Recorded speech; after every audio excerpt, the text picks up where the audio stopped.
queridos compañeros. Nosotros somos representantes del quinto ciclo de la carrera de enfermería para el ELUA. Nuestro tema es proceso de atención a enfermería en el parto, con nuestra línea de investigación que va enfocada a lo que es el proceso enfermero relacionado con materno-infantil. Nuestro objetivo va a ser conocer los cuidados que como enfermeros debemos aplicar en la sala de parto, a su vez valorar todo el periodo y brindar y satisfacer las necesidades para mantener un bienestar tanto materno como fetal. Nuestra docente a cargo es la licenciada Silvia Cepeda y los discentes o autores del tema son Ginger Pizarro, Chara Torres y quienes habla Jocelyn Soles. A continuación yo les voy a dar una breve explicación sobre qué es el parto. El parto es un proceso fisiológico que da con el término o la finalización de la gestación. El parto fisiológico normal es el inicio espontáneo que se da desde el principio hasta el alumbramiento, que sería la cuarta etapa del parto, con un encajamiento en posición cefálica recién del neonato dentro de la semana 37 y la semana 41, con una terminación o culminación de un bienestar materno y un bienestar fetal adecuado. Lo que son las tareas del personal sanitario son animar a la mujer, su compañero y a su vez a la familia durante el parto, para de esa forma apoyar en el dolor y apoyar en la parte psicológica de la madre. En la monitorización fetal es uno de los cuidados que tenemos que tener en cuenta, ya que tenemos que saber que el bienestar fetal va encaminado o va cogido de la mano con la que es la frecuencia cardíaca. Y si fuese necesario, una amniotonía o una episiotomía, que son cosas o cuidados que no tenemos que como personal de salud no llegar a esos límites. En el parto tenemos la evaluación del bienestar materno durante el parto. Tenemos que tener en cuenta, como cualquier proceso o atención que vayamos a brindar, el parto va ligado con lo que es la monitorización de signos vitales maternos. Uno de los principales signos vitales, como ya sabemos, que en esta etapa se van a tomar en cuenta son la presión, la temperatura y el pulso. Una hipotensión, una taquicardia y una temperatura elevada van a dar signos de una infección. Una hipertensión o a su vez también puede llevar a solamente el aumento de temperatura a una presentación de una infección, tanto que va a afectar a la madre, ya que no va a haber un parto fisiológico normal, y al feto, que pueda traer complicaciones. Vigilar la ingesta de líquidos. En un parto normal no se debe manejar las reglas del NPO, dado que aquí la madre va a necesitar el aumento de energía y va a estar ligado a una dieta blanda. Vigilar las diuresis. La diuresis tiene que ver con que la vejiga de la madre se encuentre vacía. Esta debe vaciarse cada 2 horas dentro de lo que es la etapa del parto. ¿Por qué? Porque las complicaciones de una vejiga llena o un dolor dentro de la parte de la vejiga va a causar dificultades para la salida del bebé y complicaciones dentro de la etapa del parto. La evaluación del dolor puede ser con apoyo psicológico o a su vez apoyo farmacológico, dado que el apoyo farmacológico no es una de las opciones más recomendadas, ya que el uso de analgésicos, sedantes o opióticos causan depresión en lo que es el neonato. Evaluar las necesidades de apoyo. Vamos a tener en cuenta que son las necesidades ambientales, necesidades familiares y a su vez necesidades de atención. Eso va encaminado con lo que vamos a ofrecer lo que es el personal de enfermería, el apoyo dentro de la actividad del parto. Y a su vez revisar las pruebas de laboratorio, como es leucemia, biometría hemática, tipo de sangre, factor RH y a su vez exámenes de enfermedades venéreas. ¿Por qué es importante una biometría hemática? Porque lo que son las hematías y la hemoglobina van a tener un resultado que va a traer en cuenta que pueden haber posibles constancias de hemorragia o a su vez una poca capacidad de fuerza dentro de la madre o la parturienta en la etapa del parto. Ya. En el parto, como ya le dije, las alimentaciones es una fuente de energía que deben ser garantizadas cara a cara para lograr el bienestar materno y fetal. Comúnmente esta alimentación en la sala de parto no se trata con comida o alimentación, sino según protocolo se puede tratar con ingesta de líquidos, se puede tratar con pequeños trozos de hielo para evitar la deshidratación o a su vez infusiones de glucosa al 5%. La monitorización fetal del latido cardíaco se puede hacer de dos formas. Uno, que es la auscultación por estetoscopio de Pinar o un eco manual. El Pinar son técnicas que anteriormente, como podemos visualizar en la imagen, es una de las técnicas que al principio de los siglos se utilizaba. Es una pequeña campana que se la coloca en el dorso fetal para poder de esta manera encontrar lo que es la frecuencia cardíaca. La auscultación se va a realizar una vez cada 15-30 minutos dentro de la fase de dilatación y en cada contracción esta va a ser necesaria para después detectar en qué momento va a comenzar lo que es la segunda etapa del parto. La evaluación del comienzo del parto es uno de los aspectos más importantes del manejo del mismo. ¿Qué son las contracciones? Las contracciones son pequeñas fuerzas que son pequeñas retracción del útero que realiza para de esa manera ayudar al feto a encajarse.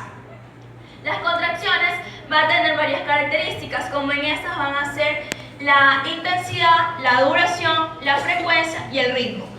Entre las que más tenemos que valorar son la intensidad, que estas se pueden representar como leves, moderadas y fuertes. Entre las leves, estas van a tener un grado de 40 miligramos de mercurio, las moderadas dentro de 50 y 70, y las fuertes dentro de 70 miligramos de mercurio. Las frecuencias se pueden dar de 2 a 3 contracciones dentro de 10 minutos y a su vez también se pueden presentar el ritmo de más de 3 o 4 contracciones. La pérdida de líquido amniótico tenemos que valorarlo ya que hay pacientes que llegan con las membranas amnióticas ya rotas. El líquido amniótico debe ser claro, con poco olor y transparente, claro.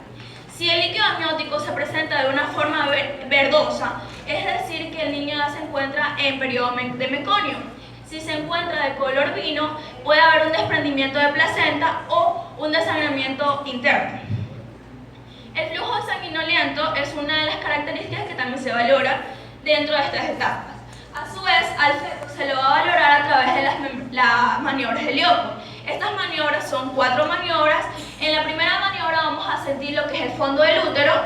La segunda maniobra vamos a localizar la posición dorsal del bebé, ya sea izquierdo o derecho. En la tercera maniobra vamos a identificar el encajamiento del bebé en la parte del cervix. Esta se lo conoce como peloteo cefálico. Y la cuarta maniobra ya es la que es la completación de todo el proceso para ver un encajamiento completo. En estas etapas también se va a valorar lo que es el cambio del cuello uterino, que va a entrar lo que es el borramiento y la dilatación. El borramiento va a ir de el 0 al 100% y se relaciona a un acortamiento de lo que es el cuello uterino. Y no dilatación va a ir de 0 a 10, que se va a relacionar con el agrandamiento del cuello uterino para la salida o la expulsión del feto. Igual que los mecanismos que realiza la mujer, el feto también tiene mecanismos como es el encajamiento, la flexión, la rotación interior, la extensión y a su vez la expulsión del mismo. Tenemos que tener en cuenta que un diagnóstico enfermero mal planteado de acuerdo a las valoraciones que se deben hacer puede producir intervenciones innecesarias como la amniotomía, que es la rotura artificial de las membranas, y infusiones de oxitocina. Buenos días. Siguiendo con el desarrollo del tema, como anteriormente ya se les había mencionado, si el diagnóstico del parto se lo hace de manera errónea, puede dar como resultado la realización de la amniotomía e infusiones o la realización de infusiones de oxitocina. ¿Qué es la amniotomía? También denominada amnioresis. Es la incisión de las membranas fetales para la inducción del trabajo de parto. Ahora bien, las infusiones de oxitocina se las realizan, como todos sabemos, la oxitocina es utilizada para la aceleración del trabajo de parto. Esta placenta es diluida, una ampolla que tiene 10 unidades internacionales es diluida en dextrosa del 5% y a 8 gotas por minuto, y luego se la administrará a dosis respuesta conforme la actividad uterina. Ahora bien, tenemos las etapas del parto. Dentro de las etapas del parto existen 3 fases: la fase latente, activa y la fase de transición. La fase latente va a ser caracterizada ya que empieza con una dilatación del cuello uterino de aproximadamente 0 centímetros y termina con dilatación de 3 centímetros. Luego las contracciones van a ser de 5 a 30 minutos con una duración de cada una de 30 a 45 segundos. Y tenemos que, por lo tanto, la dilatación y emborramiento del cuello uterino va a ser parcial. Y las roturas de membranas van a ser espontáneas. Por otro lado, la fase activa tenemos que puede ser en una mujer primípara de 8 a 20 horas y una mujer multípara de 2 a 14 horas. Las contracciones, por otro lado, van a ser de 3 a 5 minutos con una duración de cada una de 40 a 45 segundos. Además, en esta fase es donde comienza el descenso y encajamiento fetal. Por otro lado, tenemos la fase de transición, que termina con la dilatación total del cuello uterino, que es de 10 centímetros, así como también las contracciones van a ser más frecuentes, es decir, de 2 a 3 centímetros, con una duración aproximadamente de 45 segundos cada una. Además, también tenemos que en esta fase suele presentarse la sensación de vómito, náuseas e incluso la sensación de pujo.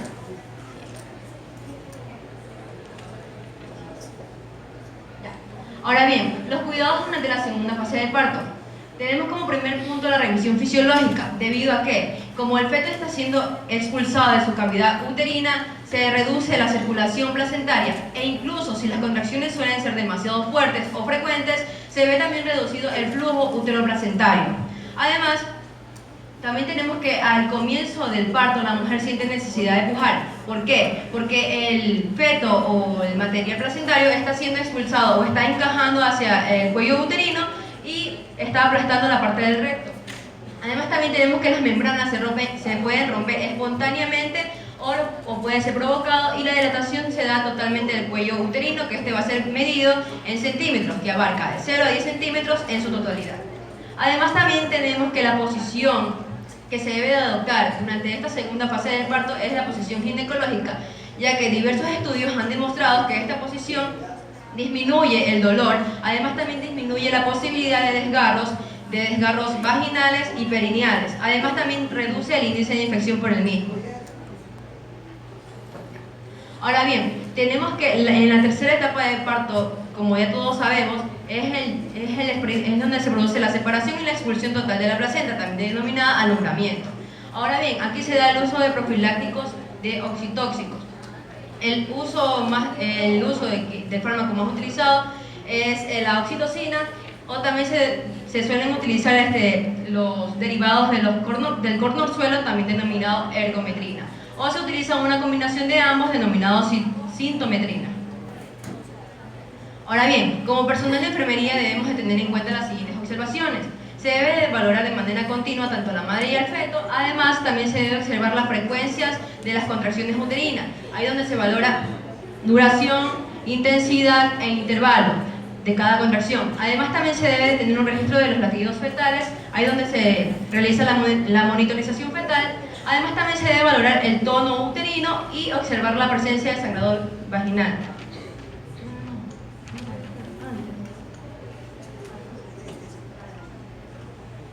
Bueno, por otro lado también tenemos que al pinzar el cordón se debe hacer entre los primeros 3 minutos. ¿Por qué? Porque debe pasar todo el flujo sanguíneo desde la placenta hacia el feto o producto. ¿Para qué?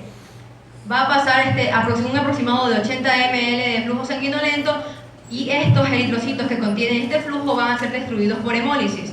Aproximadamente el producto va a quedar con 50 miligramos de hierro, lo que va a proveer al feto o producto de que en su futuro, en su infancia, no vaya a sufrir de anemia ferropénica.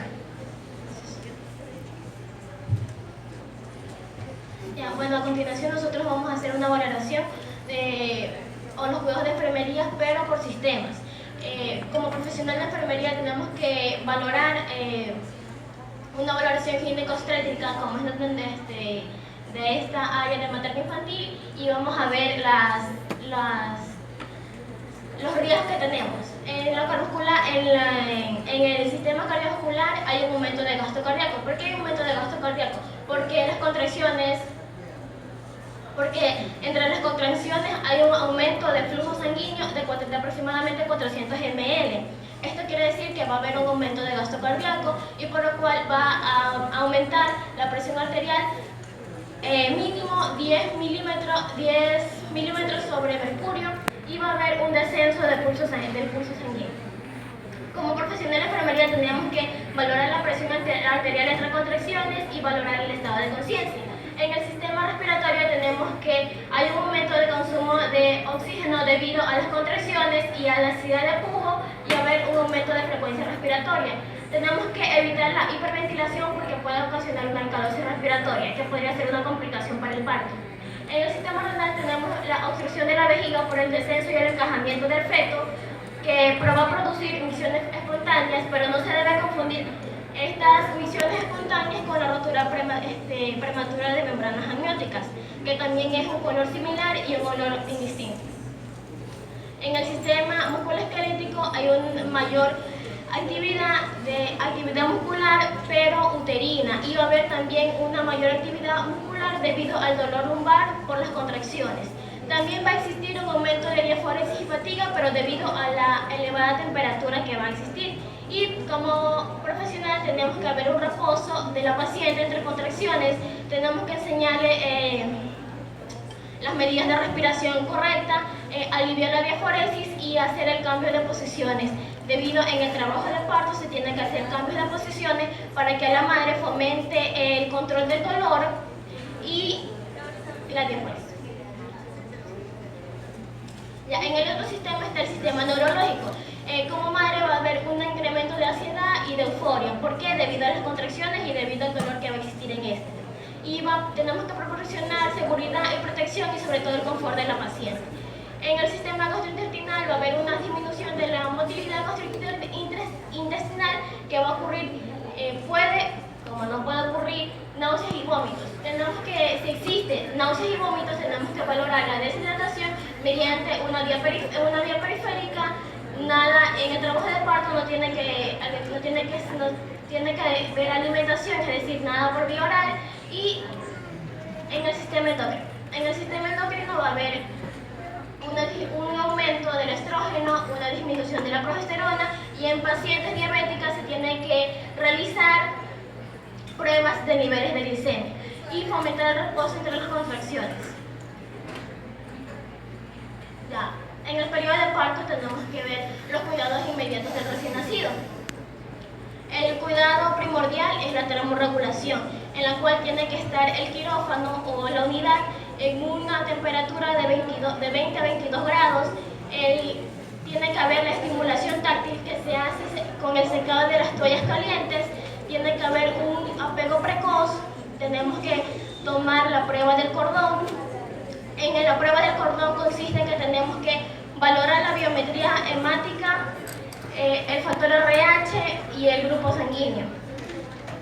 También tenemos que asegurar la buena temperatura corporal del recién nacido, que esto se hace con la termocuna. Ya. En los cuidados de la madre inmediatos después del alumbramiento tenemos que examinar la placenta, que no existan cotiledones, ni exista restos placentarios en el útero. También tenemos que observar durante la primera hora postparto a la madre para vigilar la evolución y ver si existe alguna complicación. Tenemos que tener en cuenta que lo primordial de una paciente puerperio inmediato tiene que ser loquios, involución y tonicidad uterina y el agrandamiento de las mamas. Ya. Y revisar la altura del fondo uterino, que tiene que estar en el mesogástrico. Y aquí le vamos a hacer un par, como profesionales de salud tenemos que realizar un diagnóstico, una intervención y tener un resultado. Como ya le dije que lo primordial es involución y tonicidad uterina, la revisión de loquios y el agrandamiento de mamas, tenemos un riesgo de sangrado. Un riesgo de sangrado manifestado por complicaciones postparto y relacionado con la otonía uterina. La otonía uterina es una complicación en la cual el útero no se contrae y puede haber hemorragia y puede la paciente ocasionar un shock hipovolémico. Como intervención tenemos la disminución de la hemorragia del útero posparto y tenemos las intervenciones administrar oxitóxicos por vía intramuscular o intravenosa según corresponda. Normalmente cuando existe una atonía uterina se tiene que administrar intramuscular, es decir, en el útero, oxitocina, una unidad de oxitocina. ¿Y esto porque es el fundamento científico? Porque ayuda con las contracciones uterinas y previene el riesgo del sangrado. Como protocolo, en algunas áreas hospitalarias existe que hay una infusión de dextrosa, viene del posparto a la sala una infusión de dextrosa al 5% con una unidad de oxitocina. La otra actividad sería observar las características del glóquio. ¿Por qué? Porque tenemos que valorar si se encuentran normales o si se encuentran en coágulos. Como ya sabemos, si existen coágulos, esto quiere decir que hay una atonía uterina. En otras actividades de colaboración tenemos controlar los signos vitales maternos cada 15 minutos o con mayor frecuencia según corresponde. Tenemos que dar primordial a la presión arterial y al pulso sanguíneo, porque si existe una elevada presión arterial y una disminución de pulso, esto quiere decir que la paciente se encuentra en un shock hipovolémico. La otra actividad es proporcionar cuidados perineales si es necesario. Como profesionales de salud tenemos que mantener la limpieza y el confort de la paciente. Y los resultados serían severidad de la pérdida del sangrado. Lo que vamos a valorar es que de todos los sangrados tiene que haber una disminución del otis y una disminución de la hemorragia. ¿Listo? ¿Ya listo? Ya listo, gracias.